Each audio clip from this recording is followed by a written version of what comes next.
45 సంవత్సరాల బీజేపీ 45 సంవత్సరాల బీజేపీ ఇలా 145 ఏళ్ల పైచలకు చరిత్ర ఉన్న కాంగ్రెస్ పార్టీ ఈ దేశానికి స్వాతంత్రం తెచ్చినం రా. ఒక ప్రజాస్వామ్య ద్రోహి మోడీ ఇలా ఈడీని ఎనిమి ఆఫ్ ది డెమోక్రసీగా చేసిండు. దేశంలో ఎవరైనా ప్రజాస్వామికవాదులు ప్రశ్నిస్తే వాళ్ళ మీద దాడులకు పూజగలుపుతున్న మోడీని పాతాళంలోకి తొక్కడమే మన లక్ష్యంగా ఉండాలని చెప్పి నేను కాంగ్రెస్ శ్రేణులందరూ కూడా తెలియజేస్తున్నా. రాహుల్ గాంధీ మీరు కొట్టారండి. తెలంగాణ కాంగ్రెసే కాదు యావత్ దేశం మీ వైపు చూస్తున్నది. ఇలా 99 సీట్లు వస్తేనే ఇలా భయపడిపోతున్నారు మోడీ అమిత్ షా.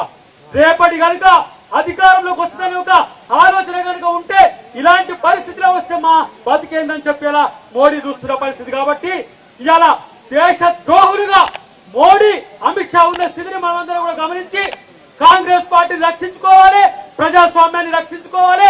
రాజ్యాంగ పరిరక్షకుడు రాహుల్ గాంధీని అమ్మ సోనియా గాంధీ వెంట మనం అందరం ఉండాలని చెప్పి తెలియజేస్తూ జై కాంగ్రెస్.